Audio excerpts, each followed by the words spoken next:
नमस्कार, जय हिंद, वंदे मातरम। दोस्तों, स्वागत है आप सभी का मेरे इस यूट्यूब चैनल सबका ओपिनियन में। दोस्तों, आज बात करते हैं 2023 में होने वाले तेलंगाना विधानसभा चुनाव के सबसे सटीक और ताज़ा ओपिनियन पोल्स की। दोस्तों, हम आपको बताने वाले हैं कि इस बार तेलंगाना में किसकी बनती दिख रही है सरकार। क्या इस बार बीआरएस तीसरी बार सरकार बनाकर केसीआर सीएम बन पाएंगे, या कांग्रेस जो एक वक्त तेलंगाना मजबूत गढ़ हुआ करता था, क्या कांग्रेस सरकार बना पाएगी।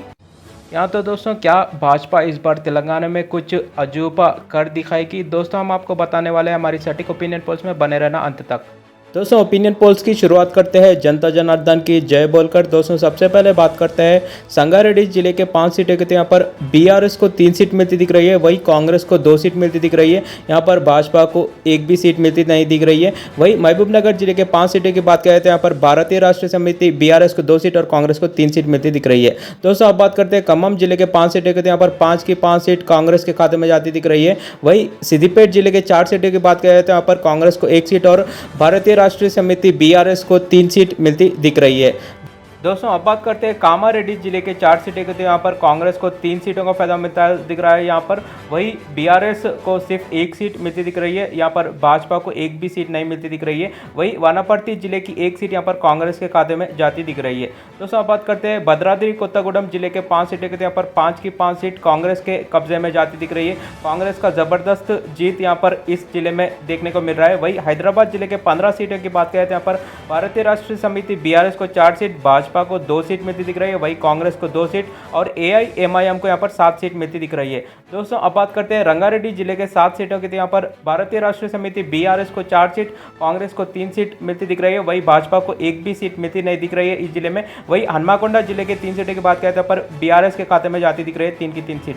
दोस्तों, अब बात करते हैं वरंगल रूरल जिले के 2 सीटों की, यहाँ पर भारतीय राष्ट्रीय समिति बीआरएस के खाते में जाती दिख रही है 2 की 2 सीट। वही यदाद्री भुवनगिरी जिले की 2 सीट भी बीआरएस के खाते में जाती दिख रही है।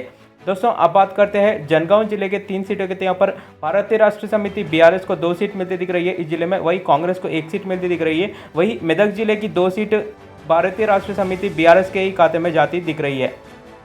दोस्तों, अब बात करते हैं निर्मल जिले के 3 सीटें के, तो यहाँ पर भारतीय राष्ट्रीय समिति बीआरएस को 2 सीट और भाजपा को 1 सीट मिलती दिख रही है। वही भूपालपल्ली जिले की 2 सीट यहाँ पर कांग्रेस के खाते में जाती दिख रही है।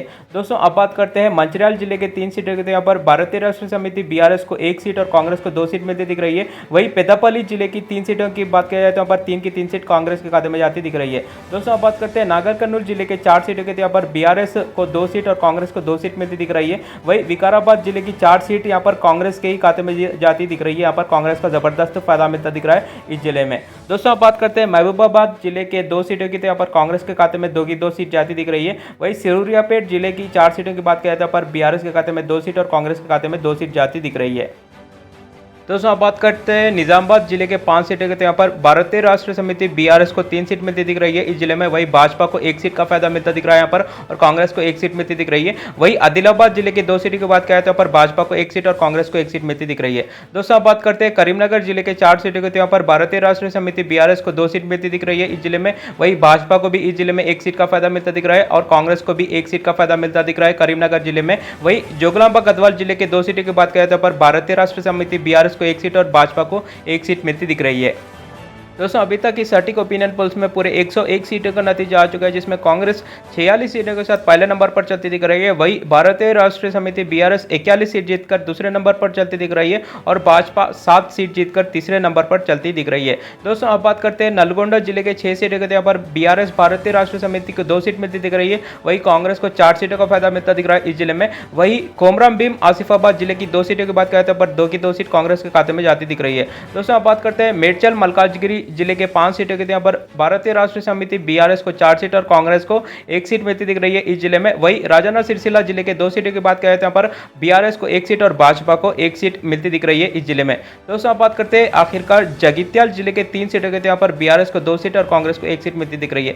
दोस्तों, इसी के साथ ही सटीक ओपिनियन पोल्स में पूरे 119 सीटों का नतीजा आ चुका है, जिसमें कांग्रेस सबसे बेहतरीन प्रदर्शन करती 54 सीट जीतकर पहले नंबर पर बनती दिख रही है। वही भारतीय राष्ट्रीय समिति बीआरएस को 50 सीट जीतकर दूसरे नंबर पर सिमटती दिख रही है, वही भाजपा 8 सीट जीती दिख रही है। दोस्तों, यहाँ पर किसी भी पार्टी को यहाँ पर बहुमत का आंकड़ा नहीं मिलता दिख रहा है। दोस्तों, आपकी क्या राय है हमारे इस वीडियो के कमेंट बॉक्स में ज़रूर बताना। धन्यवाद।